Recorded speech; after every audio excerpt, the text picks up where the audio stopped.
રાધે રાધે. આપનું સ્વાગત છે. આજે આપણે જે લેખ પર વાત કરવાના છીએ એ gujaratitv.com પર પ્રકાશિત થયેલો છે. રાધે રાધે.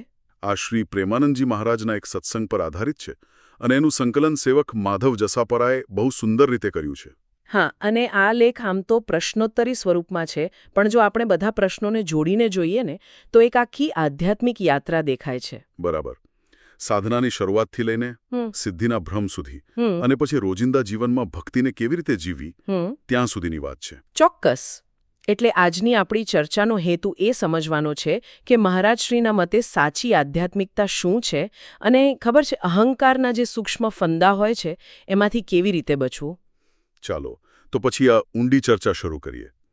પહેલો જ પ્રશ્ન જે લેખમાં છે એ ખૂબ જ એમ કહી શકાય કે ચોંકાવનારો છે. એક સાધક એવો દાવો કરે છે કે નામ જપ અને ગુરુકૃપાથી ફક્ત 3 વર્ષમાં જ એમને આત્મસ્વરૂપનો બોધ અને બ્રહ્મ સાક્ષાત્કાર થઈ ગયો છે. વાહ! પણ પછી એ જ કહે છે કે હવે એમનું શરીર પીડા અને નકારાત્મક ઉર્જાથી ભરાઈ ગયું છે.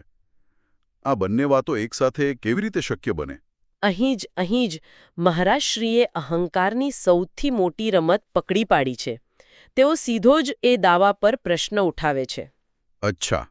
તેઓ શાસ્ત્રનું પ્રમાણ આપીને કહે છે, બ્રહ્મભૂત પ્રસન્નાત્મા ન શોચતી ન કાંક્ષતી. જેનો અર્થ છે કે જે વ્યક્તિ બ્રહ્મ સ્વરૂપ થઈ જાય તે તો પરમ પ્રસન્નતાની સ્થિતિમાં હોય. બિલકુલ. એને કોઈ શોક નથી હોતો, કોઈ ઈચ્છા નથી રહેતી. એ તો આનંદનો સાગર છે. ત્યાં નકારાત્મકતા કે પીડાના ભાવને કોઈ સ્થાન જ નથી. પણ એવું ન બની શકે કે સાધનાની કોઈક મધ્યમ અવસ્થામાં આવો અનુભવ થતો હોય જ્યાં થોડો બોધ પણ હોય અને એટલે જૂના સંસ્કારોને લીધે શરીર પીડા પણ ભોગવતું હોય? તમારો પ્રશ્ન ખૂબ જ સ્વાભાવિક છે અને ઘણા સાધકો આમ જ ગૂંચવાઈ જાય છે. મહારાજશ્રી આનો પણ જવાબ આપે છે. તેઓ કહે છે કે શરીરને પીડા થઈ શકે છે કારણ કે શરીર તો પ્રારબ્ધને આધીન છે. મોટા સંતોના શરીરમાં પણ રોગ જોવા મળ્યા છે. સાચી વાત છે. ભાવ નથી રહેતો. એ શરીરની પીડાનો માત્ર દ્રષ્ટા કે સાક્ષી બની જાય છે. અચ્છા. જ્યારે પેલો સાધક કહે છે કે મારું શરીર પીડાથી ભરાઈ ગયું છે તો એ મારું શબ્દ જ બતાવે છે કે હજી શરીર સાથેની મમતા અને અહંકાર ગયા નથી. એટલે કે અનુભવ અને અનુભવ કરનાર વચ્ચે હજુ પણ એકરૂપતા છે. મહારાજશ્રીએ પેલું ઘડિયાળ અને સેલનું જે ઉદાહરણ આપ્યું છે ને તે અહીં બરાબર ફિટ થાય છે. એકદમ.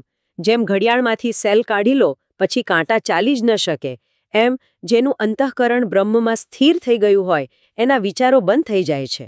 માત્ર ભગવદ વિચાર જ રહે? હા. આ નકારાત્મક ઉર્જા, પીડાનો ભાવ આ બધું તો મનના ખેલ છે. મહારાજશ્રી સ્પષ્ટ કહે છે કે મન એક જાદુગર છે. એક ક્ષણમાં તમને સિદ્ધ પુરુષ હોવાનો અહેસાસ કરાવે અને બીજી જ ક્ષણમાં તમને નીચે પાડી દે. આ મને બ્રહ્મ સાક્ષાત્કાર થઈ ગયો એવું માનવું એ જ સૌથી મોટો અહંકાર છે. તો જો આ બધું મનની ચાલાકી છે તો સાચા માર્ગ પર કેવી રીતે ટકી રહેવાય? અહીં પ્રેમ અને શાસ્ત્રની વાત આવે છે અને આ તો હંમેશા એક ચર્ચાનો વિષય રહ્યો છે. હા. ઘણા લોકો માને છે કે જ્યાં સાચો પ્રેમ હોય ત્યાં નિયમો કે શાસ્ત્રોની જરૂર નથી. અને આ ભ્રમણાને મહારાજશ્રી ખૂબ જ સ્પષ્ટ રીતે દૂર કરે છે. તેઓ કહે છે કે ભગવાન પ્રત્યેનો સાચો પ્રેમ એ શાસ્ત્રની આજ્ઞાનું પાલન કરવાથી જ પ્રગટ થાય છે. ઓહ! જે શાસ્ત્રની મર્યાદાનું ઉલ્લંઘન કરે છે તે ક્યારેય ભગવત પ્રેમને પામી શકતો નથી. પ્રેમમાં નિયમ નથી રહેતા એ વાત સાચી છે, પણ એ તો ગોપીઓ જેવી પરમ અવસ્થા છે. પણ ઘણા લોકો એવી દલીલ કરે છે કે નિયમો તો પ્રેમને મારી નાખે છે. શું શાસ્ત્રોનું પાલન જેમ કે સવારે વહેલા ઉઠવું, માળા કરવી, પૂજા કરવી આ બધું ભક્તિને યાંત્રિક નથી બનાવી દેતું? શરૂઆતમાં કદાચ એવું લાગે, પણ આને આ રીતે સમજી શકાય. જ્યારે કોઈ નાનું બાળક ચાલતા શીખે છે ત્યારે એને આંગળી પકડવાની કે ઘોડિયાની જરૂર પડે છે. બરાબર. શાસ્ત્રોના નિયમો એક ઘોડિયા જેવા છે. તે આપણને ખોટા માર્ગે ભટકતા બચાવે છે, આપણા મનને અનુશાસનમાં રાખે છે. અચ્છા. જ્યારે આપણે આધ્યાત્મિક રીતે પરિપક્વ થઈ જઈએ, પ્રેમ એટલો પ્રબળ થઈ જાય કે મન બીજે ક્યાંય જાય જ નહીં, ત્યારે આ નિયમો સહજ બની જાય છે. એટલે પછી નિયમ પાળવા માટે નથી પડાતા, પ્રેમથી આપોઆપ પડાઈ જાય છે. બરાબર. એટલે શાસ્ત્ર એ પ્રેમ સુધી પહોંચવા માટેની સીડી છે, પ્રેમનો વિરોધી નથી. અને આ સીડી ચડવામાં ગુરુની ભૂમિકા શું છે? સ્ત્રોતમાં કહ્યું છે કે સંસારનો મોહ તો સહેલાઈથી થઈ જાય છે, પણ ગુરુ પ્રત્યે પ્રેમ થવો ખૂબ કઠિન છે. આવું કેમ? કારણ કે સંસારનો મોહ આપણા અહંકારને પોષે છે. તે આપણી ઇન્દ્રિયોને ગમતી વસ્તુઓ આપે છે. જ્યારે ગુરુ શું કરે છે? એ તો અહંકાર પર જ પ્રહાર કરે છે. હા, તે આપણી ભૂલો બતાવે છે, આપણને તપ કરવા કહે છે, સંયમ રાખવાનું કહે છે, જે શરૂઆતમાં મનને નથી ગમતું. સાચી વાત. મહારાજ શ્રી કહે છે કે જેને ગુરુદેવ પોતાના પ્રાણથી પણ વધુ પ્રિય લાગે એનું કામ થઈ જાય છે. પણ એ સ્તરનો પ્રેમ ત્યારે જ આવે જ્યારે આપણને પૂરો વિશ્વાસ બેસી જાય કે ગુરુ જે પણ કરી રહ્યા છે તે મારા કલ્યાણ માટે જ છે. અને આ પ્રેમ જગાડવાનું કામ પણ ગુરુ દ્વારા અપાયેલું નામ અને મંત્ર જ કરે છે. બિલકુલ. ભગવત પ્રાપ્તિની વાતમાં પણ બે અલગ અલગ લક્ષ્યોનો ઉલ્લેખ છે. એક છે મોક્ષ એટલે કે મુક્તિ અને બીજું છે ભાવદેહ ધારણ કરીને ભગવાનની સેવામાં જવું. આ બંનેમાં શું ફરક છે? મને આ મુદ્દો ખૂબ જ ઊંડો લાગ્યો. આ ખૂબ જ ગહન વિષય છે. સ્ત્રોત મુજબ મોક્ષ એટલે સમુદ્રમાં એક પાણીનું ટીપું ભળી જાય તેમ જીવાત્મા પરમાત્મામાં વિલીન થઈ જાય. પોતાનું અલગ અસ્તિત્વ સમાપ્ત. હા, સમાપ્ત થઈ જાય. પણ બીજો માર્ગ જેને મહારાજ શ્રી શ્રેષ્ઠ ગણાવે છે તે છે ભાવદેહ ધારણ કરવાનો. આનો અર્થ છે કે ભક્ત પોતાનું સૂક્ષ્મ અસ્તિત્વ જાળવી રાખે છે અને ભગવાનના ધામમાં તેમના પાર્ષદ એટલે કે સાથી બનીને તેમની સેવાનો આનંદ માણે છે. એટલે કે આમાં હુંનું અસ્તિત્વ ટકી રહે છે, પણ એ હું સેવક ભાવનો હોય છે, અહંકારી નહીં. તમે બરાબર સમજ્યા. આ વિચાર વૈષ્ણવ પરંપરાના હૃદયમાં છે. તેમના માટે ભગવાન સાથે ખાંડની જેમ ભળી જવું એ આનંદ નથી, પણ ખાંડનો સ્વાદ માણતા રહેવું એ સાચો આનંદ છે. વાહ! સેવક અને સેવ્યાનો, પ્રેમી અને પ્રિયતમનો જે દિવ્ય સંબંધ છે એ સંબંધનો આનંદ માણવા માટે જ ભક્ત મોક્ષની પણ ઈચ્છા નથી રાખતો. મહારાજ શ્રી કહે છે કે સેવાનું સુખ એ મોક્ષના સુખ કરતાં પણ અનેક ગણું ચડિયાતું છે. અને આ પદ આચાર્ય પરંપરા અને દાસ ભાવની પુષ્ટિથી જ મળે છે. બરાબર. વાહ! આ બધી વાત તો ખૂબ ઊંચી કક્ષાની છે. પણ આપણા જેવા સામાન્ય માણસો માટે, જેઓ સંસારમાં રહીને આ બધું સાધવાનો પ્રયત્ન કરી રહ્યા છે, એમના માટે રોજિંદા જીવનમાં અહંકારને ઓગાળવાનો કોઈ રસ્તો છે? મને લાગે છે કે પેલું રથનું રૂપક અહીં ખૂબ કામ લાગશે. ચોક્કસ. આ કઠોપનિષદનું ખૂબ પ્રચલિત રૂપક છે, જેને મહારાજશ્રીએ ખૂબ જ સરળ શબ્દોમાં સમજાવ્યું છે. કલ્પના કરો કે આપણું શરીર એક રથ છે. આપણી 5 જ્ઞાનેન્દ્રિયો અને 5 કર્મેન્દ્રિયો એટલે કે કુલ 10 ઇન્દ્રિયો એ રથના ઘોડા છે. અને મન એ ઘોડાઓને કાબૂમાં રાખનારી લગામ છે. બરાબર. અને બુદ્ધિ એ રથને ચલાવનાર સારથી છે. અને આ રથમાં જે મુસાફર બેઠો છે, રથી, એ આપણો આત્મા છે. હવે મહારાજશ્રી કહે છે કે સમસ્યા એ છે કે આપણી બુદ્ધિરૂપી સારથી ભોગવિલાસના વિચારોમાં પાગલ થઈ ગઈ છે. તેણે વિવેક ખોઈ નાખ્યો છે. એટલે તેણે મનરૂપી લગામ ઢીલી છોડી દીધી છે. હા, અને લગામ ઢીલી પડતા જ ઇન્દ્રિયોરૂપી ઘોડા બેકાબૂ બનીને મન ફાવે તેમ સંસારના વિષયો તરફ દોડી રહ્યા છે. પરિણામે આત્મારૂપી મુસાફર ખાડા ટેકરામાં પછડાઈ રહ્યો છે અને દુઃખી થઈ રહ્યો છે. આ ચિત્ર તો એકદમ સ્પષ્ટ દેખાય છે. અને ઉપાય પણ એટલો જ સ્પષ્ટ છે. જો આત્માને પરમાત્મા સુધી સુરક્ષિત પહોંચાડવો હોય તો સારથીને એટલે કે બુદ્ધિને પવિત્ર અને પ્રવીણ બનાવવી પડશે. જ્યારે બુદ્ધિ સાત્વિક અને વિવેકી બને ત્યારે તે મનરૂપી લગામને મજબૂતીથી પકડે છે અને બેકાબૂ ઘોડાઓને સાચા માર્ગ પર, ભગવદ માર્ગ પર દોરે છે. અને આ બુદ્ધિની શુદ્ધિ માટે સ્ત્રોતમાં કર્તા ભાવમાંથી દ્રષ્ટા ભાવમાં જવાની વાત કરી છે. પણ મને નથી સમજાતું કે કર્તા ભાવમાંથી દ્રષ્ટા ભાવમાં જવું એ વ્યવહારમાં શક્ય કેવી રીતે છે? શું એનો અર્થ એ છે કે આપણે કોઈ પણ કામમાં જવાબદારી ન લેવી? ના, બિલકુલ નહીં. આ એક ખૂબ જ સામાન્ય ગેરસમજ છે. દ્રષ્ટા કે સાક્ષી બનવાનો અર્થ કર્મનો ત્યાગ કરવો એવો નથી, પણ કર્મના ફળ અને કર્તાપણાના અહંકારનો ત્યાગ કરવો એ છે. અચ્છા.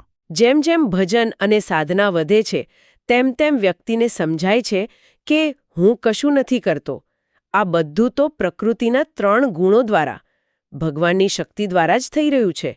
શરીર, મન, બુદ્ધિ પોતાનું કામ કરી રહ્યા છે. હું તો માત્ર તેમને જોનારો, તેમનો સાક્ષી છું. એટલે જવાબદારીપૂર્વક કામ તો કરવાનું જ છે, પણ મેં કર્યું એવો શ્રેય લેવાનો ભાવ છોડી દેવાનો છે. એકદમ. તમે કામ કરો પણ સફળતા મળે તો એને ભગવાનની કૃપા માનો અને નિષ્ફળતા મળે તો એને પ્રારબ્ધ સમજીને સ્વીકારી લો. આ ભાવ કેળવવો એ જ દૃષ્ટાભાવ છે. અને મહારાજશ્રી આ ભાવ કેળવવા માટેના 2 મુખ્ય ઉપાય બતાવે છે. હા, પવિત્ર ભોજન અને સંતોનો સંગ. અને આ જ વાત આગળ સમાજમાં જે ક્રોધ અને અશાંતિ વધી રહી છે તેના ઉપાય તરીકે પણ આવે છે. મહારાજશ્રી બહુ જ મૂળભૂત વાત કરે છે. તેઓ સીધા મૂળ પર જ પ્રહાર કરે છે. તેઓ કહે છે કે સમાજમાં શાંતિ લાવવા માટે કોઈ મોટા રાજકીય કે સામાજિક ફેરફારની રાહ ન જુઓ. શરૂઆત પોતાની થાળીથી કરો. ભોજન સુધારો. માંસાહાર, તામસિક ભોજન, નશો આ બધું રાક્ષસી વૃત્તિ અને બુદ્ધિને જન્મ આપે છે. જેવી રીતે પેટ્રોલવાળી ગાડીમાં ડીઝલ નાખો તો એન્જિન ખરાબ થઈ જાય. બરાબર. તેવી જ રીતે આ મનુષ્ય શરીરમાં ખોટું અન્ન નાખવાથી બુદ્ધિ અને મન બંને ભ્રષ્ટ થાય છે. જેવું અન્ન એવું મન એ માત્ર કહેવત નથી, સનાતન સત્ય છે. આ તો એટલો સરળ અને વ્યવહારુ ઉપાય છે કે આપણે તેના પર ધ્યાન જ નથી આપતા. સાચી વાત. અને બીજો ઉપાય પણ એટલો જ સરળ છે. 24 કલાકમાંથી માત્ર 24 મિનિટ ભગવાન માટે. ફક્ત નામ જપ, ધ્યાન કે પ્રાર્થના. મને લાગે છે 24 મિનિટ સાંભળવામાં બહુ નાનું લાગે છે, પણ આજની વ્યસ્ત જિંદગીમાં કદાચ એ જ દિવસની સૌથી અઘરી 24 મિનિટ હોય છે. સાચી વાત છે.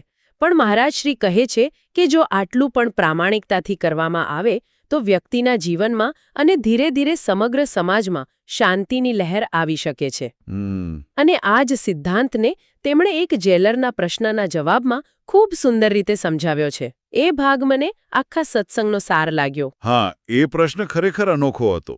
એક જેલ અધિકારી પૂછે છે કે હું મારા વ્યવસાયમાં જ્યાં સતત અપરાધીઓ, નકારાત્મકતા અને કઠોરતાનો માહોલ હોય ત્યાં ભક્તિ કેવી રીતે કરું? મોટાભાગના લોકોને તો લાગે કે ભક્તિ અને આવા વ્યવસાયો એકસાથે ચાલી જ ન શકે. બરાબર. અને મહારાજશ્રીનો જવાબ એથી પણ અનોખો છે.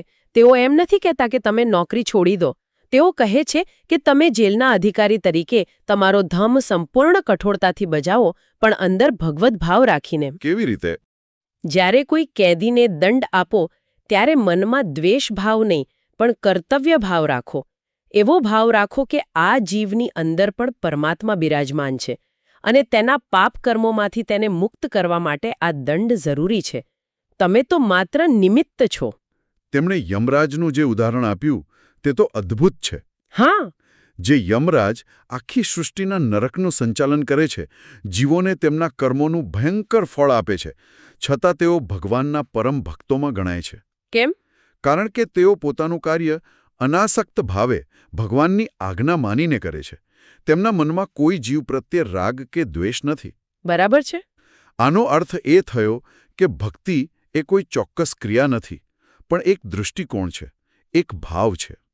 કોઈ પણ વ્યક્તિ, કોઈ પણ પરિસ્થિતિમાં, કોઈ પણ વ્યવસાયમાં, પછી તે ડોક્ટર હોય, વકીલ હોય કે સૈનિક હોય, જો પોતાનું કર્મ કર્તવ્ય સમજીને અનાસક્ત ભાવે અને ભગવાનને કેન્દ્રમાં રાખીને કરે તો તે પણ ભક્તિ જ છે. ભક્તિ માટે વ્યવસાય છોડવાની જરૂર નથી, માત્ર આપણી દૃષ્ટિ બદલવાની જરૂર છે. તો આ સમગ્ર ચર્ચા પરથી જે મુખ્ય સંદેશ મળે છે તે એ છે કે આધ્યાત્મિક પ્રગતિ એ કોઈ મોટા ચમત્કારિક અનુભવો વિશે નથી, પણ એ અહંકારને વિસર્જિત કરવા વિશે છે. બિલકુલ. પછી ભલે તે જ્ઞાન પ્રાપ્તિનો ખોટો દાવો હોય, હું કરું છું એવો કરતા ભાવ હોય કે અશુદ્ધ ભોજનથી પેદા થતો ક્રોધ હોય, આ બધાના મૂળમાં એક જ વસ્તુ છે, અહંકાર. અને તેનો ઉપાય પણ એક જ છે, શુદ્ધતા અને સમર્પણ પ્રત્યેની વ્યવહારુ દૈનિક પ્રતિબદ્ધતા. સાચી વાત. અને અંતે એક વિચારવા જેવો મુદ્દો જે આ સ્ત્રોતમાંથી જ ઉદ્ભવે છે. તેમાં ઉલ્લેખ છે કે જે મહાપુરુષને બ્રહ્મનો બોધ થયો હોય તે જ્યાં ચરણ મૂકે તે ભૂમિ તીર્થ બની જાય છે. આ એક પ્રશ્ન ઊભો કરે છે, શું આપણે માત્ર તીર્થસ્થાનોની યાત્રા કરવાને બદલે આપણા પોતાના કર્મો, આપણી સાધના અને આપણી આંતરિક સ્થિતિથી આપણે પોતે જ્યાં રહીએ છીએ, આપણું ઘર, આપણું કાર્યસ્થળ કે સ્થાનને જ તીર્થમાં પરિવર્તિત કરી શકીએ છીએ? રાધે રાધે. જો આપને આ ચર્ચા ગમી હોય તો આપના અભિપ્રાય અમને કોમેન્ટમાં લખીને મોકલવાનું ચૂકશો નહીં. અને gujaratitv.com ને લાઇક, મિત્રો સાથે શેર અને સબસ્ક્રાઇબ કરવાનું ભૂલશો નહીં. રાધે રાધે.